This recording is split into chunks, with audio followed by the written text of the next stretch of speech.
Hello everyone, my name is Megan Ballingy and I am a librarian here at Alkek Library, and this is a library session for English 1320. Starting off, let's go to the agenda. I'm going to be moving back and forth between some of my slides and the library website. So here's our agenda. First, Alkek Library 101. I'm going to be talking a little bit about the library website and helpful features, where you can find resources and your account, everything else having to do with the library. Then most of the time I'm going to talk about research deep dive, so tips and tricks for searching library databases. I'm going to show you one specific database for doing background research, and also best practices for searching Start Your Research.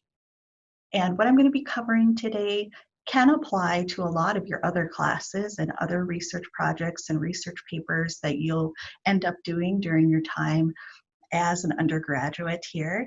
So go ahead and take notes, and that will help you develop a procedural for searching, and it will also make it easier for you as you practice some of these skills. I'll also be showing you resources and help, how to get help with research, how to contact us here at the library. So I'm going to go over to the library website. Now I'm on the home page of the library website, and a few features that you can see right now is Start Your Research, which is in the middle of the screen, and we're going to spend some time with that today, a little bit later. Ask a Librarian, that's the help service that we have. We have people that can help you here physically in the library at the Ask Alkek desk on the main floor of the library, but I'm going to be highlighting some resources that you can get help through our website online. Here on the right-hand side is the Ask a Librarian chat. So you can go ahead and click that and just start chatting with us and ask whatever questions you have. Over in the left-hand corner, upper left-hand corner, we have our menu, which you can navigate to various resources. And also the search is very helpful.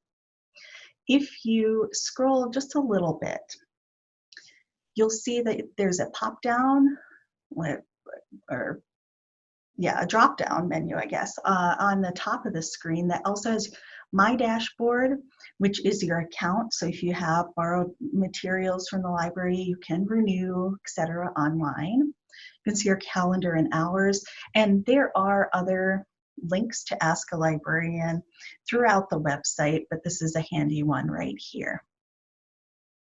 Okay, as I look a little bit further at the home page, there are some buttons here that take us to some popular resources.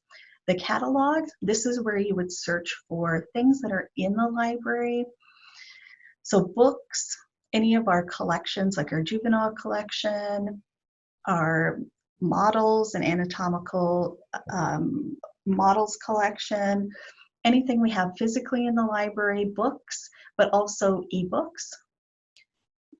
To use the library catalog, just click on that little button, and you can search by keyword, title, author, subject.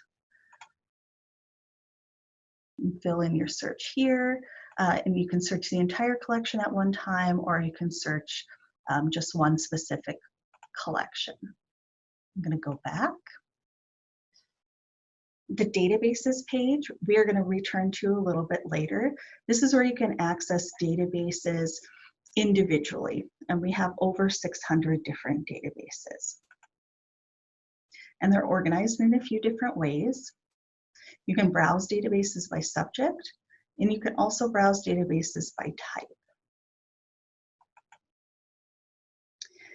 Periodicals.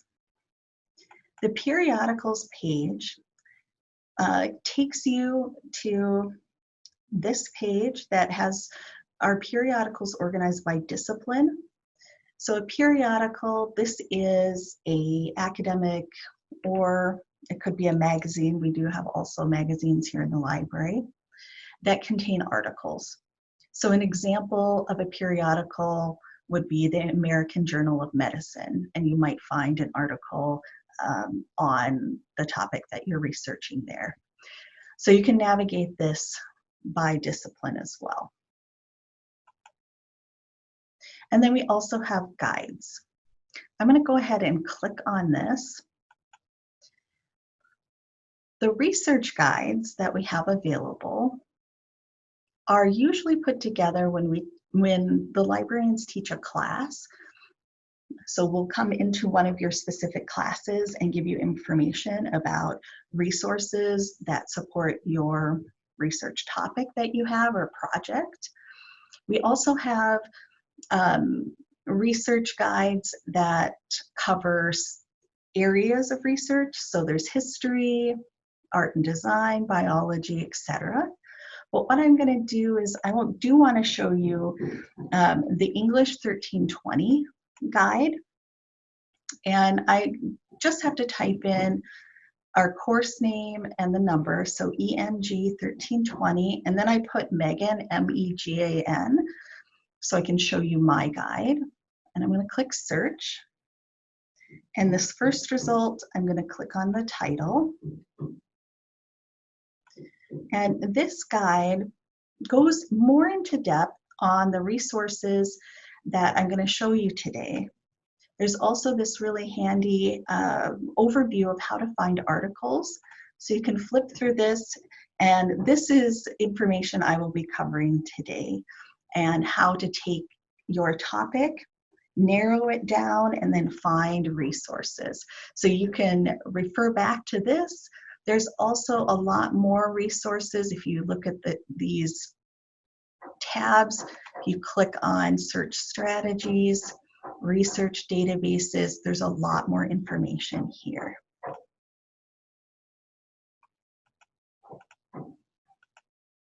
Okay, and I'm going to go back to the home page.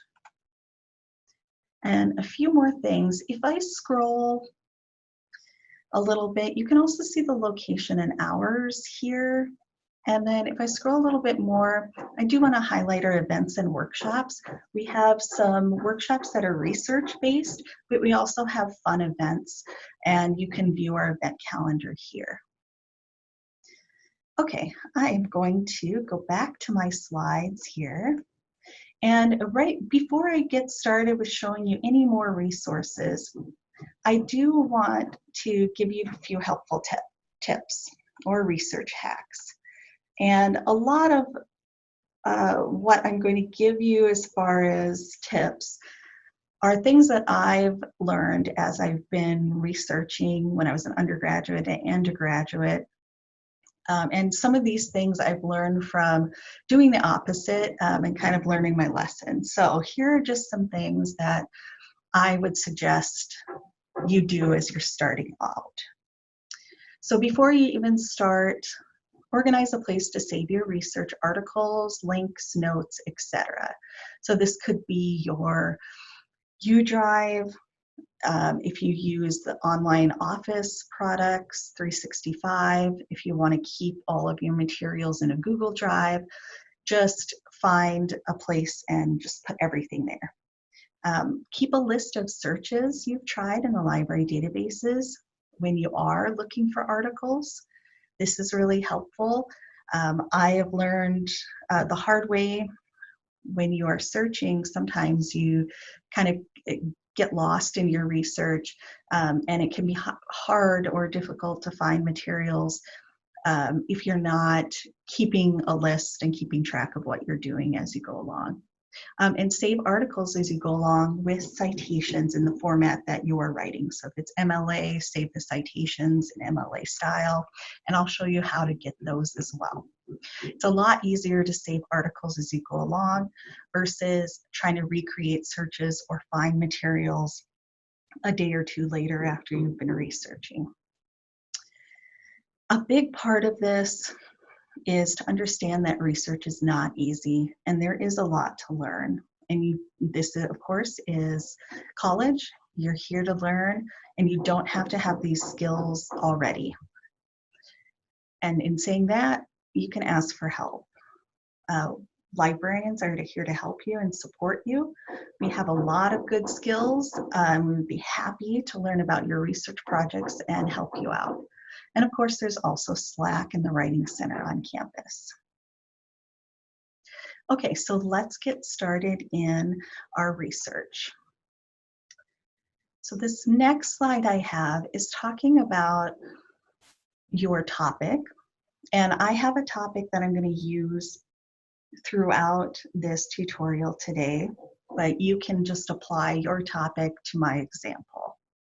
So one thing you want to ask yourself when you're getting started, depending on if you are creating your own topic or if you are following instructions from your professor, is asking yourself if your topic is broad or narrow. And most of the time, you're going to want to narrow your topic down. And there's a few reasons for this. Most of the time, we're not going to be researching, especially in English 1320 or an undergraduate class, you're not going to be writing a full book on a topic. You want to just bite off enough of a topic that you can cover it in, for example, a 3 to 5 page paper. And this gives you a few examples. So if I started with a broad topic of ADHD, I could probably write several books on that topic, and there are so many aspects that you could explore. As you kind of travel down this from broad to narrow, I am focusing in on different aspects of ADHD. So once I get to the bottom here, this one, I am focusing on ADHD symptoms, but I've also identified a group of people, an age group, so teens, and I'm focusing in on meditation and mindfulness as a treatment for ADHD. So this is just an example, but you can see that I'm not covering the whole topic of ADHD. I'm covering a very specific part of ADHD. And this is going to make it easier for me to research as well. Now, if you have chosen a topic and you're still in this broad area, I'm going to show you a database that is helpful for figuring out how to narrow down your topic. There are a few different ways to do this. You can also ask yourself, what is the reason that I'm researching this? Is it that you have some expertise in that area already? Do you have an interest or a stake in that? The other way is to just start researching the topic and see if there's an aspect of it that you want to focus in on. So I'm going to go back to the library website. And I'm on the home page. I'm going to go to the Research Databases button here. We're going to go to that page, and I'm going to search for a database called Credo. And I can just type this in and hit search. Credo Reference is the database we're going to look at, and I can click on the title, and now this will open up this database. The database has background information. You can search for people. You can search for time periods in history, artifacts. You can search terminology. This is used for a wide range of subjects. It's really helpful when you're getting started with your research. And Credo is what most of us call the academic equivalent to Wikipedia. So if you are looking for academic articles that are reference materials, this is the place to go. Okay, so what I'm going to do is I'm going to stick with my example of ADHD. And when I start typing that, I can see that the search engine is giving me some suggestions. So I'm going to click on this because it has ADHD and attention deficit hyperactivity disorder. All right, so on this screen, on the left, I see my search results here. And this shows about 1,200 articles, and these are from all different reference books and materials. I can also sort through these so I can filter my results. I can choose the dates if I want media, if I want it to contain an image or audio, and I can also sort by length. On the right-hand side, these mind maps are really, really helpful when you're thinking about your topic and you're trying to narrow down your topic. It's also helpful in exploring a topic and seeing what related topics kind of meet up and intersect the topic that you're interested in. You can export these PDF. The mind map is a PDF right here. You can also, if I click in the upper left-hand corner, I can expand the mind map. So I get it on a page by itself. And what I can do is I can interact with the mind map. So right now I have attention deficit hyperactivity disorder in the middle, but I want to find out more about executive functions. So if I click on that, you'll see that the mind map changes. I still have attention deficit hyperactivity disorder here in the center. Then I have executive functions, and then all of the related subjects for executive functions. So at this point, I can also download this PDF. There's a link here. And I can go back to that other page and now take a look at more information about executive functions. So now I see executive functions. Let me click on one of these and find out what this is. So executive functions, this is from the Cambridge Encyclopedia of Child Development. These entries are really robust, but they also have a lot of overview information. So you can find out about a topic, a broad topic, but you can also get down to the specifics as well. And you'll see that there are linked resources. I can scroll.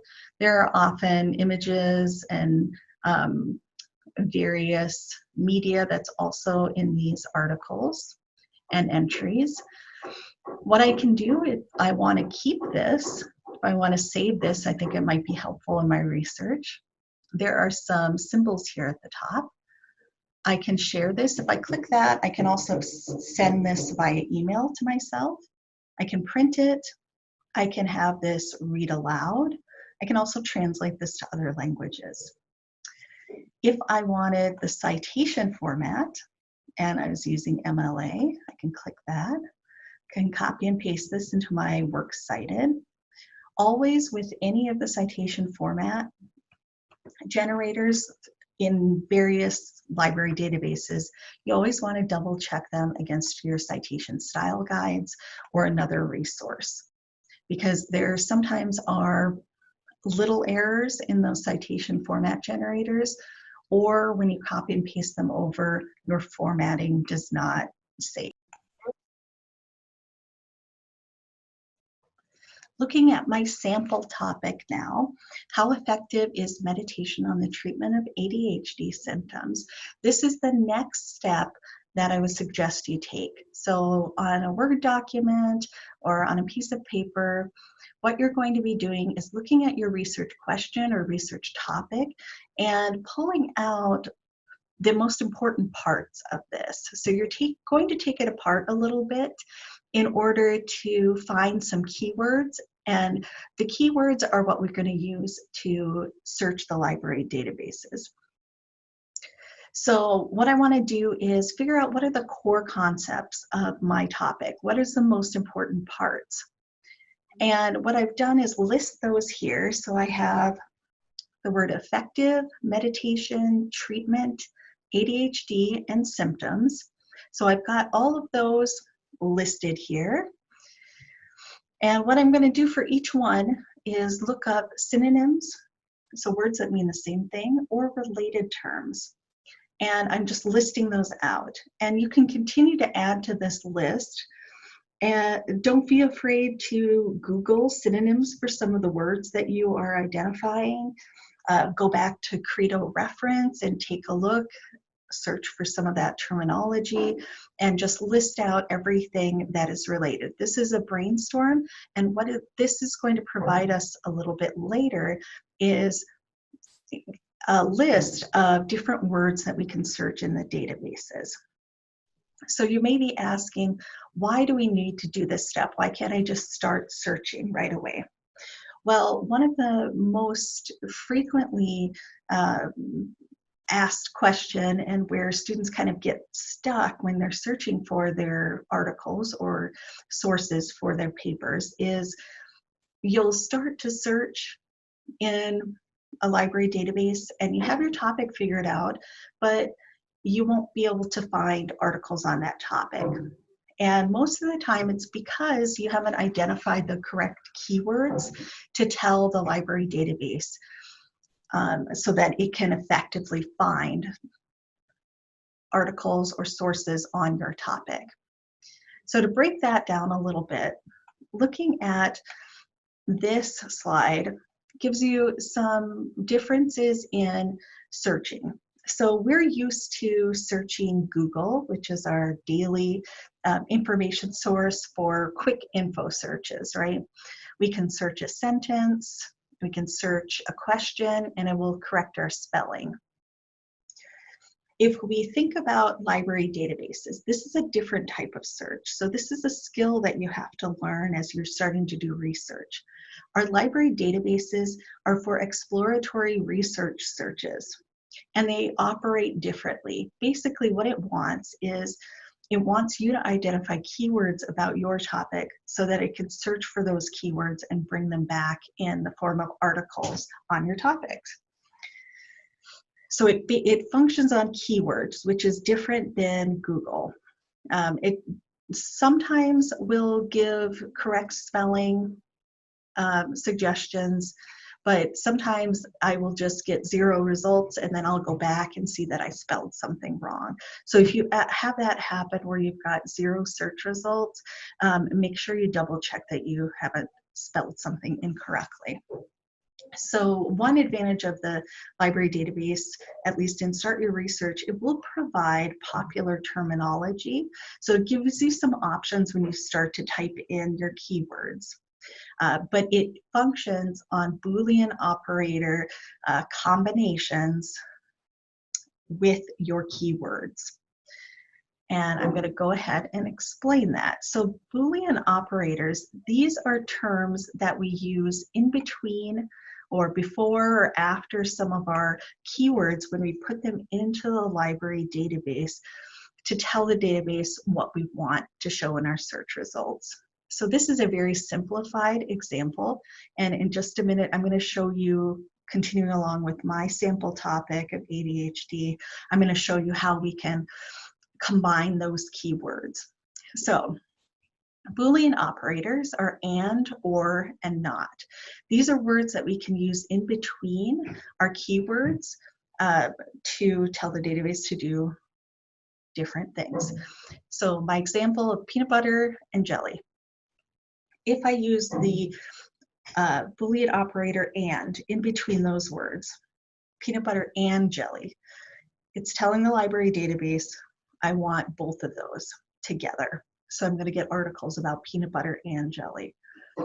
If I use or between these two, peanut butter or jelly, I will get search results with peanut butter or jelly.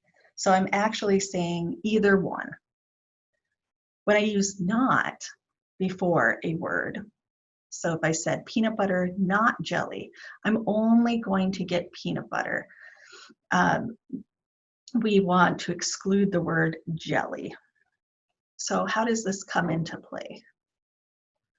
With this example of and, I'm only using the Boolean operator and, ADHD and treatment and meditation. So this is showing ADHD and meditation and treatment. What I want is to find the articles that have all of these mentioned in it. And so let's take a look at how we do that. If I go back to the library website, I'm going to go ahead and go to start your research, but what I'm going to do is just go to advanced search.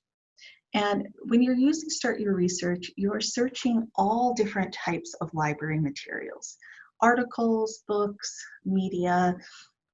You're combining, searching multiple databases at the same time with searching the catalog. So just keep in mind, we're searching a lot of materials, and a lot of the tips that I'm going to talk about and how we combine keywords, that's how we can find the results that we want. So I'm going to click on advanced search. And now we're looking at this screen, and this is a little bit easier, I think, to visually see where we need to put keywords and where we have our Boolean operators and or dot. So these are drop downs. We can add and we can subtract these. What I'm going to do is start off with just a basic search. So just ADHD and those terms that I just showed you, treatment and meditation. So now this reads ADHD and treatment and meditation. So I have a long list of other keywords that I have on that brainstorming page with my sample topic. My suggestion to everyone is to start off basic, put in some of your keywords, search. So I'm going to click the search button.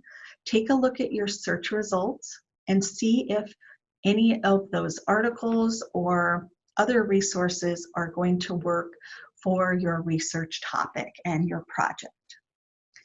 If you see a bunch of articles and you are fine, all of those are ones that are going to work for you, you can stop and just continue saving those materials and continuing on with your research.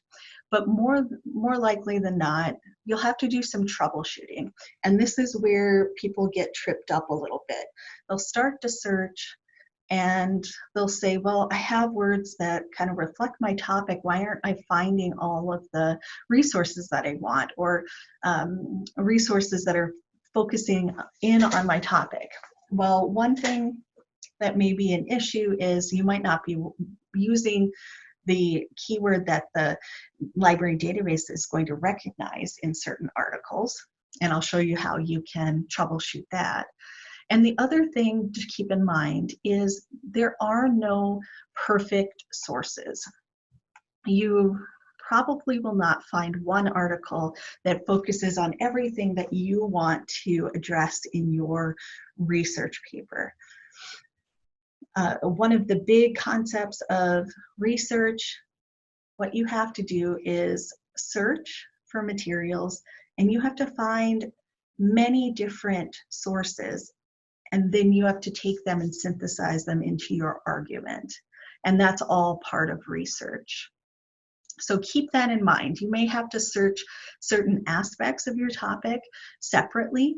That may work better, but I'm also going to show you some other ways that you can do some troubleshooting here. So one thing to start off with is thinking about your terms and if you want to add alternate terms. So if I go back here, I've got some other techniques to try. So one of the easier ones to start off with is using or between similar keywords to help you find more articles. For example, the word college, that keyword, some writers may refer to it as university or higher education or post-secondary. So you can include this whole phrase into your search to find all of these options. So what I'm going to do with my search is I'm going to put an or in here, and you can see now when I do that, a bunch of popular terms will show, and I'm just going to again start basic and move toward more advanced. I'm going to select the first one. So this is telling the library database, I want you to find articles that mention ADHD as an abbreviation, or ADHD but spelled out as the full term, attention deficit hyperactivity disorder. So I'm going to go ahead and search, and we're going to look at the search results in the middle of the screen there.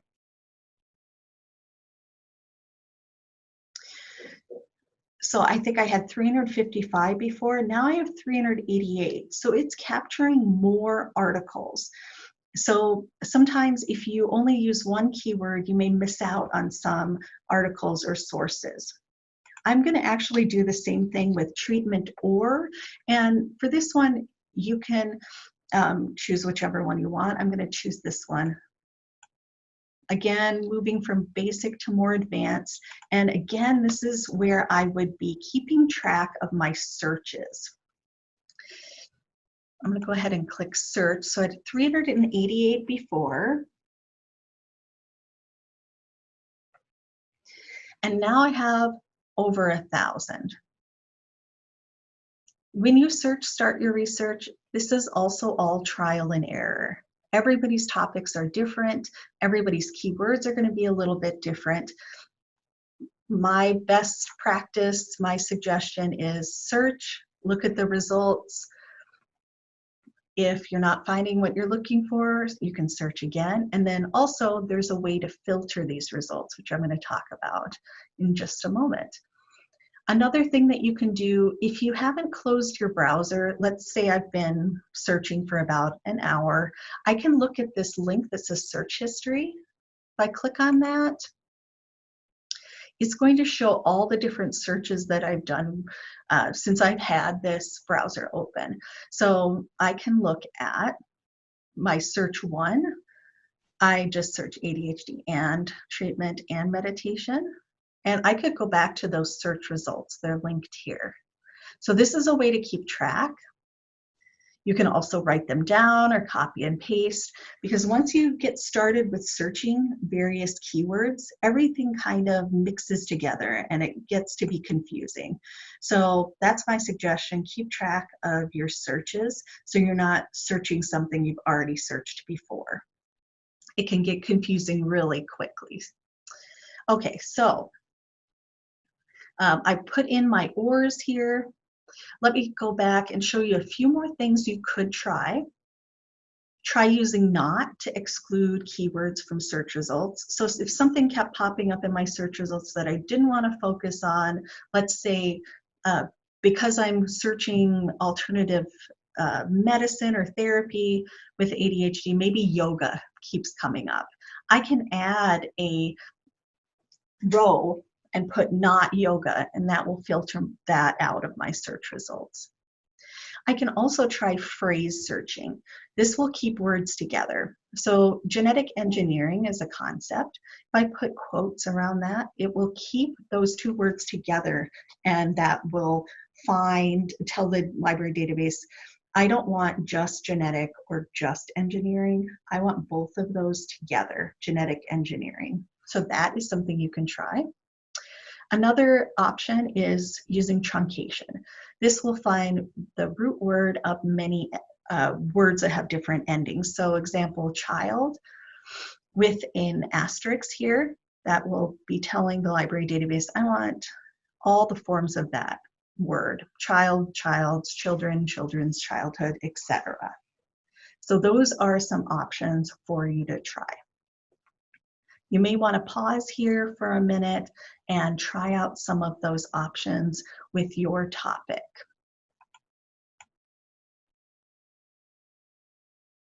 Now, looking at our search results, I mentioned filtering our search results, and that's something that I'm going to do right now. I'm looking at my screen that has all of my search results in the middle. I have some options here on the left-hand side. When I filter through, I can choose things that I want to be shown in my search results. If I click on full text on the left-hand side, that's going to tell the library database I only want search results where we have the full text accessible. And you'll see as I make selections on the left-hand side, this amount of search results is going to be reduced, but then it's going to reflect everything that I am indicating that I want in my search results. If you need peer-reviewed materials, you can click that button, and now you're going to see peer-reviewed materials showing up in your search results. And the next thing I'm going to do is also change the publication date. You can use these sliders. You can also type in to these boxes. So since this is medically related, I'm going to look at the last 10 years of research. Depending on your topic, you may be looking at something historical, and you might want to not look at the most recent material. It's up to you. And everybody's publication date range is going to be different depending on what keywords you search. If I scroll a little bit further, I can also click on academic journals. This is going to ensure that I'm just seeing articles in my search results. Because remember when I was talking about start your research before, when I was just introducing it, I explained you're searching for most things that are in the library, so books, etc. But now I'm telling the database, I don't want any of those other things. I want academic journals, full text, peer-reviewed, 2010 to 2020. And as I continue along, this is going to be different for everyone, depending on your topic. Language could be something important if you want materials in a specific language. Also geography, and this will reflect what you have in your search results. So you may see different countries, different states in the US, different geographic regions or areas of the US or different countries. So you might want to limit that, but I'm going to leave mine just as it is right now.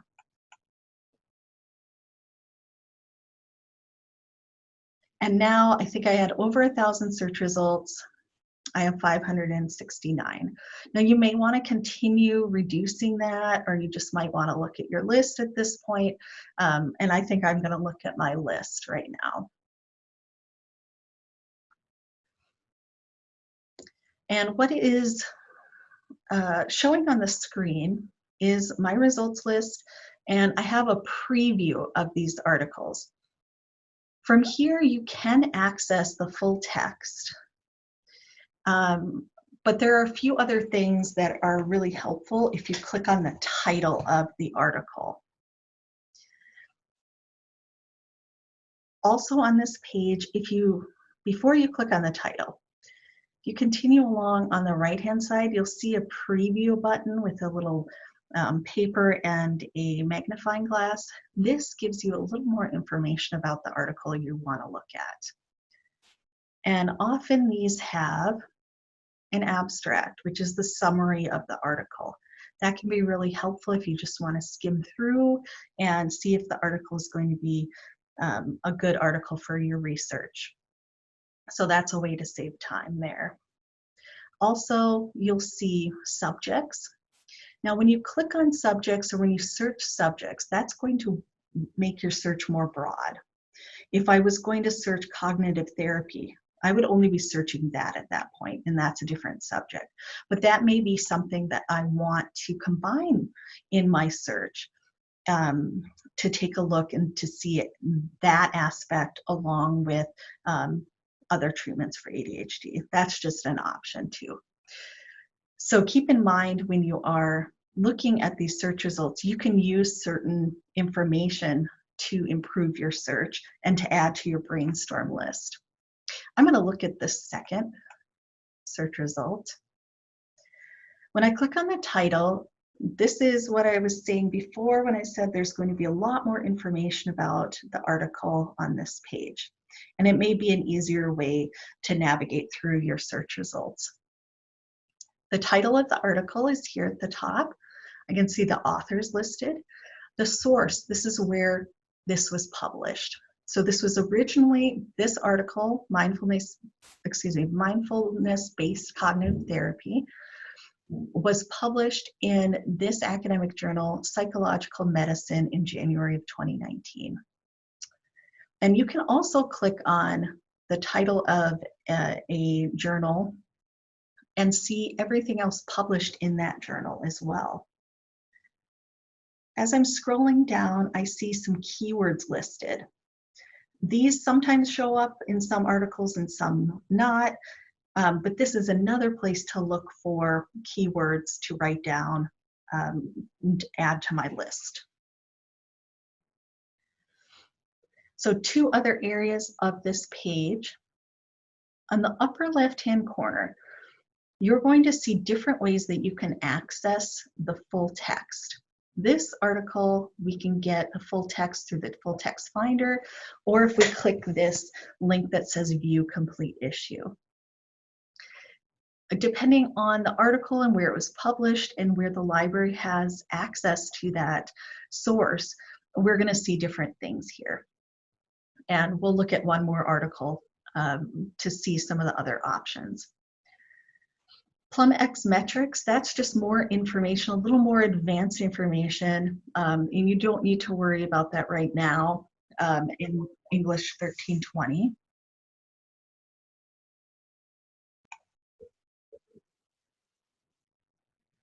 I'm going to click on Full Text Finder.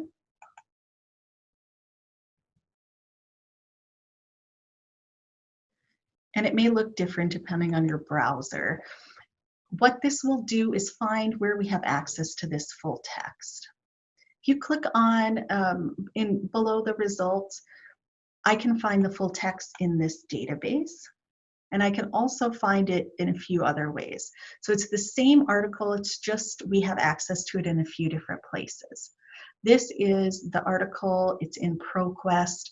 You can see some of the tools right here in the upper right. I can download this PDF. I can also use the citation format generator, email it, print it. I can also click the full text here and download it. One thing I do want to mention about articles, if you are trying to find resources and you're struggling, always look at their references. If you find an article that you think is going to be helpful, take a look at the references. Often in the PDFs, these will be linked, but if they're not, you can always copy the title of an article, go back to start your research and search for that article. So this is a gold mine of more information about your topic. Okay, I'm going to just close that one, close this as well. And if I could click on the next link there, view complete issue. This is just going to bring up the journal Psychological Medicine, and it went right to the title of the article that I was searching for. You've got some tools here about linking and saving. If I click on this, this is going to take me to the article that's in a different database. It's the same article. I'm going to go back and let's look at another article that has different full text access. This next article, Behavioral and Cognitive Impacts of Mindfulness, I'm going to go ahead and click on that. This one has the PDF. So if I click on that, it will show me the PDF, and I can download it from here. You'll also see HTML full text, and sometimes you'll just see the link for a different database. Like this one has the HTML full text, and this one has view record at Springer. It's just a different way that we can access that article. So going back, I'm going to go back to this article. For example, here are all the full text of this one article. So just look in the upper left-hand corner. You also have some tools on the right-hand side. This is where you can save the article to certain places, email it, print. Here's the citation format generator. If I click on that, I have it's a little gold paper. This is going to show citation formats for various styles. I can copy and paste this into my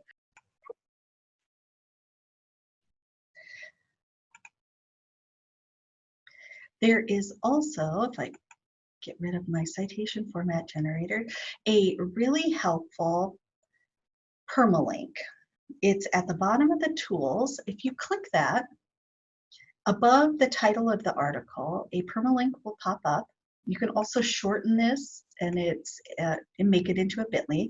You can copy and save this link, and it will always come back to this page with this article. It's a stable link, and it is permanent. Now, I mention that because you don't want to save a URL link, the URL at the top of the browser. That's an unstable link, and it won't save and always come back to this page. So if you are running out of time and you haven't saved it saved the article another way, you haven't saved the title or the authors or anything, you can click on permalink, bottom right, and a permalink will pop up above the title. Just do not use the URL at the top of the page. Okay, so I hope that gives you some good ideas to get started with your research using your keywords and in combination. I'm going to close out this session by just saying that we have support here at the library for you. On the Ask a Librarian page, we can help you with all of these things. We can also meet with you. We can meet through a research consultation appointment, and you can find the link to request one of those at the Ask a Librarian page on the LCAC website. Basically, a research consultation is a meeting where you can get some one-on-one help from a librarian on your research topics. We meet with students individually or with groups if you have a group project. And it's your preference on how you want to meet. If you want to meet in person, online, through chat, through Skype, using the phone, using email, whichever you prefer, we can help you out. And often I will see students, once you've gotten started with your topics and you're starting to search but you're not quite sure, you're not finding the resources that you think you're going to be able to, that's when I usually see a lot of students. Hopefully this video will have helped you in troubleshooting that, but definitely if you have questions, just make a research appointment. And this last slide just has a little more information. There's the link to the guide that I showed you at the beginning of the video. There's also citation style guides for all of the popular styles, MLA, APA, Chicago, etc. And we have made that through the guides on the website. You can also follow us for library events that are happening. And my contact information is right there on the right.